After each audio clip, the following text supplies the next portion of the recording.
ভাই আসসালামু আলাইকুম। ওয়ালাইকুম আসসালাম। কি এই দরজা খুললি যে?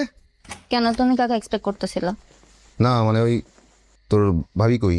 তোমার হয়েছেটা কি বলো তো? তুমি এরকম বদলে গেছো কেন? হ্যাঁ, বিয়ের আগে সবসময় বাসায় আসার আগে আমাকে ফোন করতা যে বাসার সব রাস্তা ক্লিয়ার আছে কিনা, তারপর তোমাকে চাকে বানাই দিত সকালবেলা আমি। আর এখন তোমার মনে হয় কোনো হুঁশ জ্ঞানই নাই যে ফারানাই বাসা থাকে কি থাকে না। তোমার হুঁশ জ্ঞান নাই না? ভালোই পাকছস তুই। ও, এখন তোমার কাছে আমার উচিত কথা পাকনামি লাগা শুরু করছে। বাহ ভাইয়া বাহ, কিছু বলার নাই আসলে। মানে চিল্লা পাল্লা শুরু করছে দেখো। কি হয়েছে? ভাই বোনের কি হলো?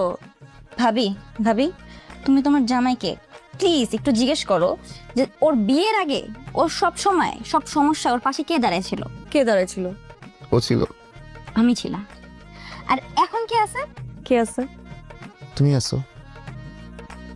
আর এখন কাকে ভুলে গেছে? কাকে ভুলে গেছো? ওরে ভুলে গেছি। আমাকে ভুলে গেছে। ভাবি দেখো, তুমি মনে করো না যে আমি কোনো হিংসা করতেছি, কিন্তু এইভাবে কি আমাকে